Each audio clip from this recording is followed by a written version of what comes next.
Hello, everyone, and welcome to the Solutions Brewing Podcast. My name is Stephen, and I'm joined this week by Brennan and Rob. Hello. Hey. And we have two topics that we're going to be talking about this week. A follow-up on Brennan's non-alcoholic adventures. But first, a beloved, Canadian duo being brought out of retirement to, protest against big government. This came across our eyeballs here just a little while ago. That Doug, Bob and Doug McKenzie. There we go. Bob and Doug McKenzie. There we go. Got mixed up there for a sec. Are being used to basically promote a campaign against the increase in the federal excise tax. So, Rob or Brendan, what do you want to elaborate a little bit on this? Sure. So basically, when you make beer, when you're a licensed establishment and you produce beer, the federal government charges you a tax on how much you make. But it is really not that bad. I'm trying to look up find the actually here are the tax rates.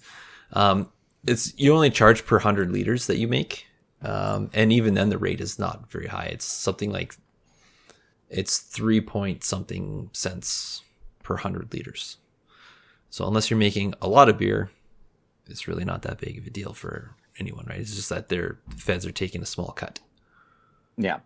So Brendan, like when we submitted or tried to get our numbers for this to submit to excise and that, how much did we basically plan for about 3 years worth of excise taxes? Oh, God, that's a tough question for me. You're the treasurer. I was wondering. It was nothing. It was, I think, on the order of $100 for 3 years or something like that. Yeah, for a brewery of our size, it was $100, I think, and that's even if we use that $100. Yeah, and that was assuming us brewing every week and selling everything and basically hitting what would be our dream for the next 3 years. So we saw this article and we're just like, okay, like because the feds are increasing it by, I think it's like 5% or a number close to 5%, and sure. Okay. I just found it actually here. So we've got if you're there's a slightly reduced rate for like domestic brewers, which would be us. Mm-hmm. So the rate is actually what is it? 29.48 cents per 100 liters. If you're producing from 0 to 2,000 hectoliters. So okay, it's quite a bit. I mean that's not very much, right? So you're paying, let's call it 30 cents per 100 liters. Yeah. Or per can of beer, you're paying about 8.5 cents, roughly. Yeah. And then, that's only 1 point. Oops. Sorry, that's the low rate. I should have checked this. I should read more thoroughly before I. More than 2.5%. Okay. It's actually $3.55 for every 100 liters. Oh my God! Right? Yeah, that is outrageous. That's if you make less than 2,000 hectoliters. So if you're someone like Anheuser-Busch who's easily making over, 75,000 hectoliters, they're paying $30 a hect per 100 hex. Huh. I wonder if they do it in stages. Like, I wonder if their first 2,000 are taxed at the lower one, and then each like. It's usually how our federal taxes are set up. It's progressive. Right? Yeah. So, but at the end of the day, like for a can of beer, like it's a like your excise tax is not a big part per can. Again, it's 10 cents, 15 cents a can, and then going up by 5%, you are not going to notice it at all. So sorry, we said we were $3.55 per 100 liters. Yeah. So yeah, it's like a penny a can. Yeah. So it's going to go up to 5% to 1.05 pennies. Yeah, And exactly. for our younger listeners, that was a unit of currency that no longer exists. It was 1/5 of a nickel. 1/10 of a dime. And those dimes and nickels are coins. Yeah. Anyway, Yep.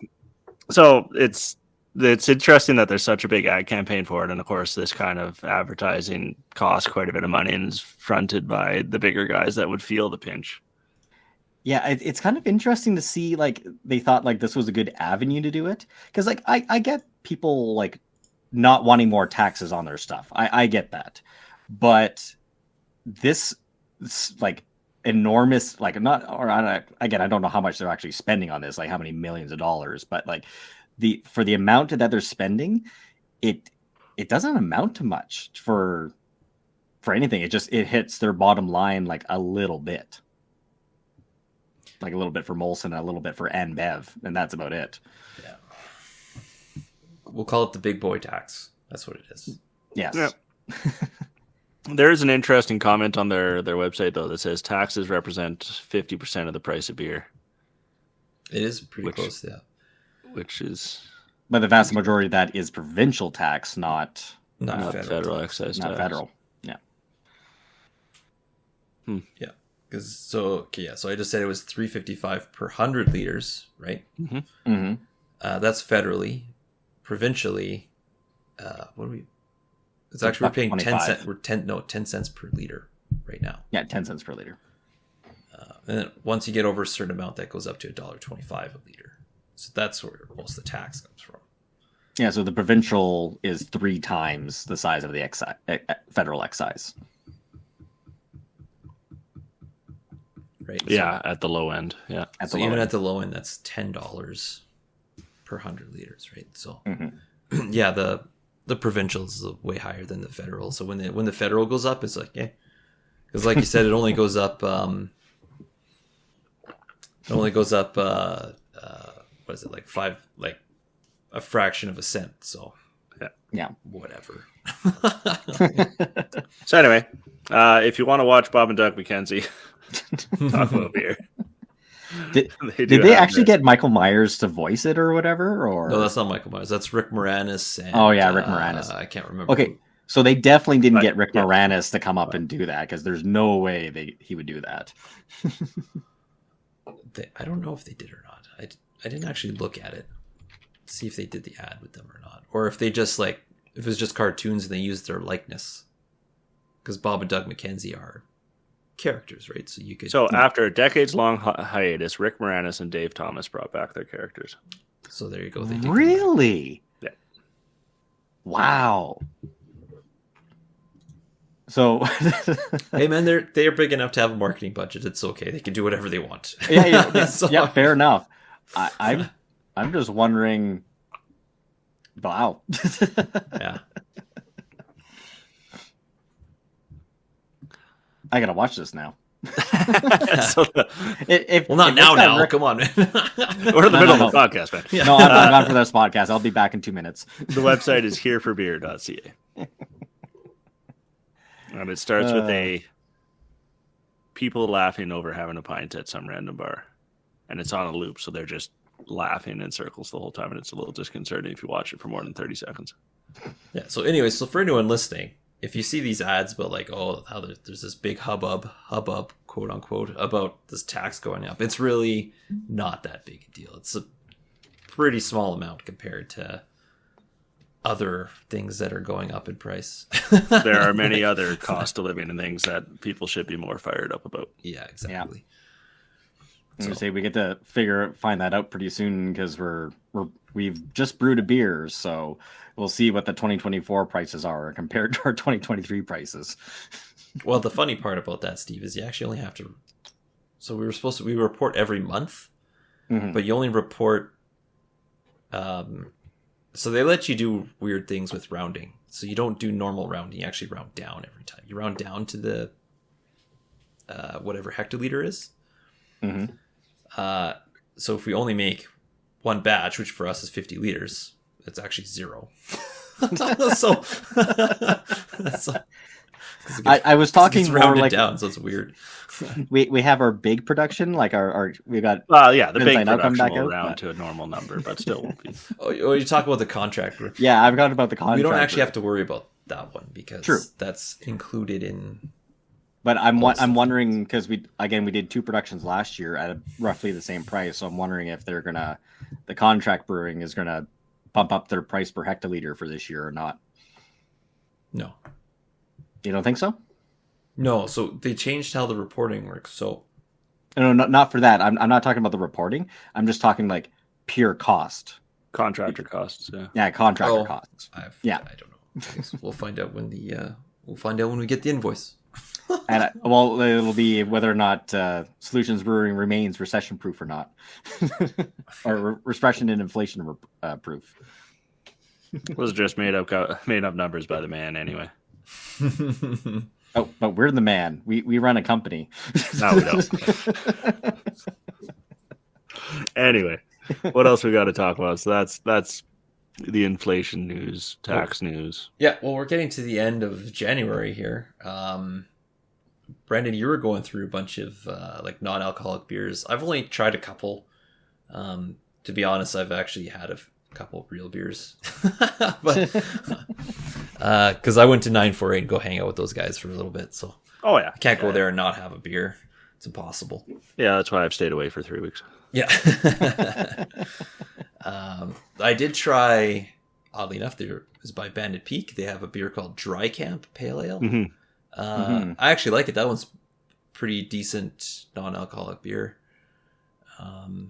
So I did try that one this past week. I liked it, but I found on some cans, and I don't know if it was a consistency thing or if there's something else going on, but there's like a burnt caramel taste to it. Oh, I didn't notice that. Ooh. So The only thing I noticed was, you know how with this one, if you drink just the non-alc, you know how a lot of non-alcs have like kind of like malty taste to them? yeah, That one by itself didn't, but if I had a full alcohol beer and then I drank one of those, then I could taste the yeah, the fair enough. maltiness in it. But by itself, I couldn't really detect it that much. Interesting. Yeah. That one was decent. I also had I bought a one for the road mix pack. So so that one had the amber, which I had before, which was quite good, and then the IPA. They had a stout, and they also had a Marzen. Yeah, I like their stout. The stout and the Marzen were quite good. Yeah. The IPA, strangely, I didn't really care for. I didn't like the Really? IPA either. Yeah. Yeah. Yeah, and One for Road is a local Calgary spot, right? Yes. And they're an interesting one because it's all like It's Their beers strictly are also- non-alcoholic. it's strictly non-alcoholic. They're also relatively low-calorie beers, as compared to like Toolshed, which is non-alcoholic, but you're still at about 75% of what a beer calorie would be. Okay. So it's been an interesting experience. The Marzen I was quite surprised by, and the stout for that one as well. Both very good. Well, the Marzen, it's a little bit easier because it's just residual sugars, like to keep it, malty and sweet. Yeah, it would be interesting if they did that one by non-alcoholic yeast, or if they did that by like osmosis or something like that. Mm-hmm. Yeah, I'm not sure what their process is. I imagine it's probably a physical process that they do for all their beers. But that's purely speculation. Like I have no idea. Okay. Shouldn't really say that. My favorite is still the local hop water that I had, so I want to try the Cabin's hop water. Okay. And make up a case of that. So I'll probably do that this weekend. I haven't tried any of those. I have made some, and I actually like them. It's just like tastes like a lightly flavored water. It's actually refreshing. I found it kind of refreshing, yeah. Mhm. Yeah. I still haven't had a hop water yet. I should really go and find one. Well, this one was branded as a hazy IPA, a non-alcoholic hazy IPA. And I was like just drinking it out of the can. I was like, oh yeah, it's refreshing. I could see it. And then one time I actually just poured it into a glass. I was like, oh, it's clear. I see what they did here. Clever. Hop water. Which, I mean, if you're making a non-alcoholic IPA, all you really want to taste is the hop profile. That's Just pretty gotta- much. Yeah, You got to find a way to get it balanced, which is where I think One for the Road kind of fell off the wagon because their IPA wasn't very balanced. It is really hard. Like even with that, the dry camp, it's supposed to be a pale ale, so I was expecting it to taste hoppier. It tastes like I wouldn't call it a pale ale. I would have called it like a light lager. That's kind of what they taste like. Oh, okay. Yeah, I would have gone like a golden ale or something is what I would put it at. Yeah. It's definitely a little bit more on the malt side. I also had one called Libra, and it was supposed to be an IPA.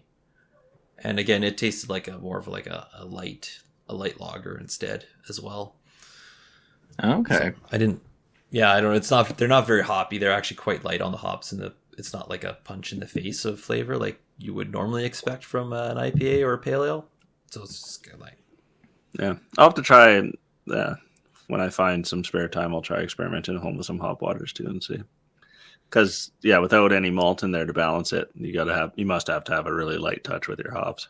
Yeah, like you'd have to choose something that's not really high in alpha acids or something like that, because that would just come the straight trick through. is to not really boil them. What I did was I basically made a tea. So I boiled. So I got some water up to boiling temperature, and then I just put some hops into the water, and I just let it sit for like I killed the heat. So you get it to boiling, kill the heat, put your hops in. I even used like one of those little tea containers. T-balls. T-balls. Yeah, there you go. Thank you, T-ball. And then I just let it sit in there for 10 minutes, and then I put it into a keg, topped up with cold water. So I didn't even boil any other water. I just put more water in, and then I hooked it up to some CO2, and I just let it carbonate for a day.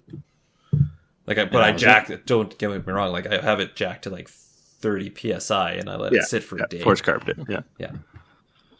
And then it's ready to go. So you can make it in a day. Yeah, it'd be super quick turnaround and cheap. Yeah, well, it's just.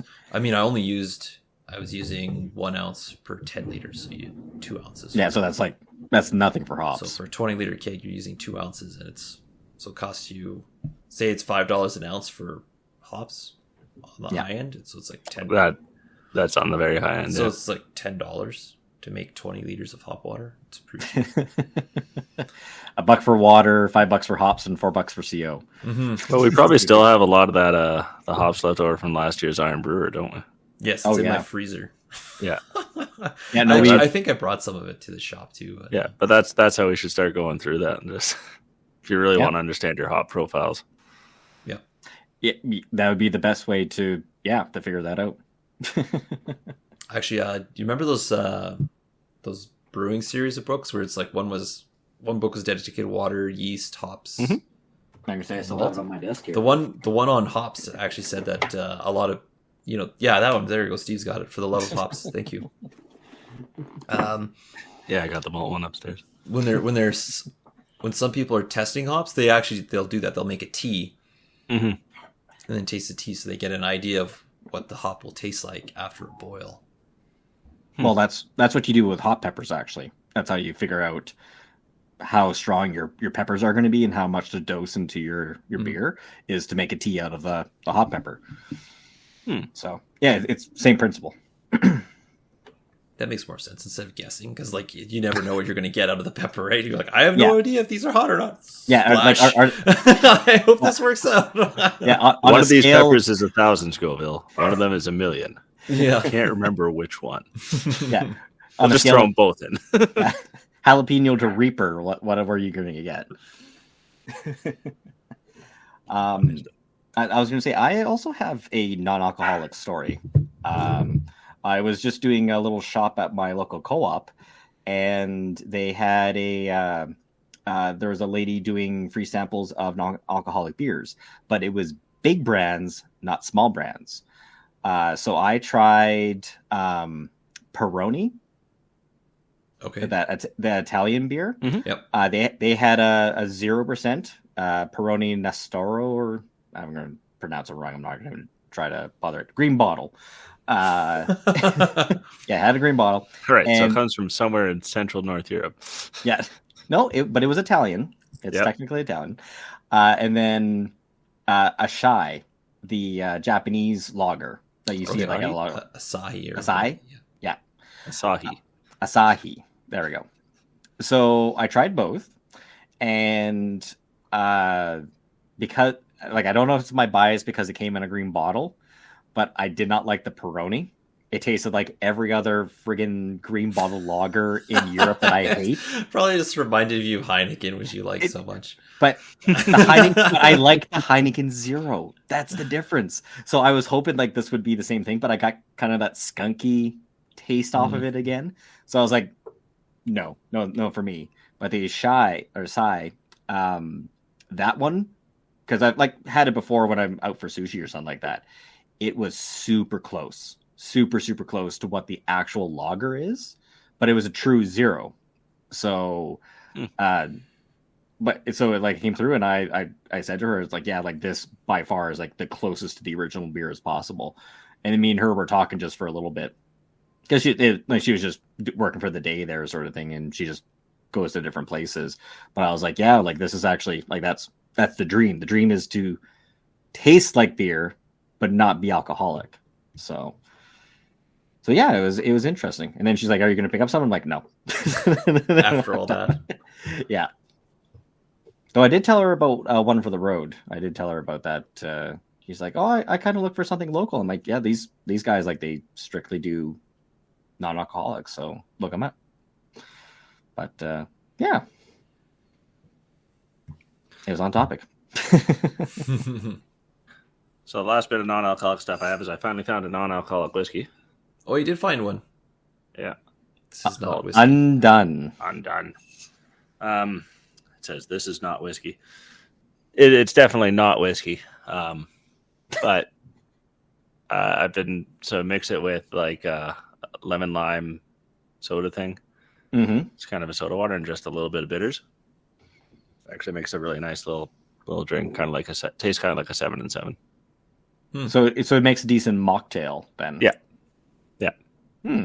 Like drinking it straight, you'd know. Like it's non-alcoholic whiskey is a tough one because a lot of the experience comes from the from the alcohol. Good amount of alcohol. I think that would be like that with all the spirits because part of the experience is the little bit of that alcohol burn.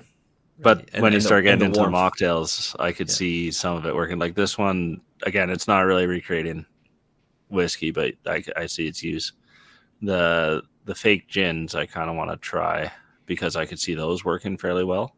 Mm-hmm. You could do a lot of gin cocktails that are designed to hide the alcohol burn, and just having like a juniper infused water basically could get you somewhere there, right? So it's interesting. I'm kind of glad I found it. I was going to say, how much was it though? Was it was it a reasonable amount of money, or was it like I'm buying a bottle of rye kind of money? Yeah, I was closer to the bottle of rye. Yeah.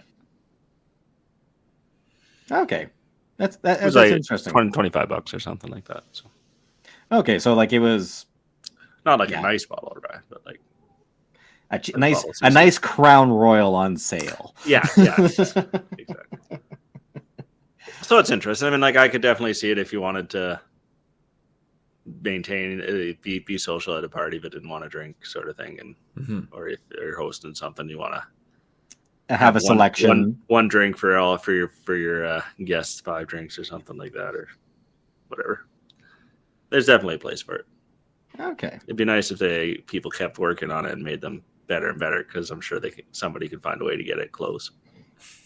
And I think the world's trending in that direction. But well, like I heard this on the radio the other day. It's like, how's your dry January going? And the radio host was like, oh yeah, like I've been. They had like a dealcoholized wine, and they had like a couple dealcoholized beers. I'm like, the selection's so much better than it was years ago. And yeah, like the long arm is that people are drinking less, and sometimes instead of drinking, they're drinking non-alcoholics instead. So it's kind of that big curvature is bending towards that people just aren't drinking as much and making better choices because like they just don't want to get silly or have too much and consequences. So yeah, for sure. because I'm getting old and I feel it the next day. Then you have a 3-year-old or two almost 3-year-old. I stayed up too late and I was suffering the next day because I went to bed at 1 o'clock in the morning, got up at 7, and it was like I was incapacitated for like the first hour. And that was not drinking. That was just, I didn't have enough sleep. So you want to be hung over too? Like, dear God, no, I don't want that. Cool. Yeah. Well, if anybody wanted to tell us their stories about their dry Januaries or had any other suggestions for non-alcoholic beers or alcoholic beers or anything else that we should be drinking in February, how could they tell us, Rob? They could get to us on our website. Oh my God, at solutionsbrewing.com. It's been too long. There's a contact us section there that sends us an email, which is noproblems@solutionsbrewing.com. That's where I got mixed up. I was jumping to the email prior to the website. You can also contact us on Instagram or Facebook at Solutions Brewing Co. There we go. And also, we have lots of beers in stock on our website. So if you want to buy off our store and get it hand delivered by one of 3 handsome gentlemen, then you can put an order there. And if you want to come see us in person, we'll be in Jasper in a couple weeks. So February 9th and 10th, we'll be at the Jasper Beer Fest. That's right. Yeah, 2.5 weeks. Come there, and we'll enjoy the visit so much we won't even take tickets for the beer samples that day. I know. We're going to be so happy just to be there. All right. Take care, everyone. Take care, everyone. Thanks, everyone. Bye.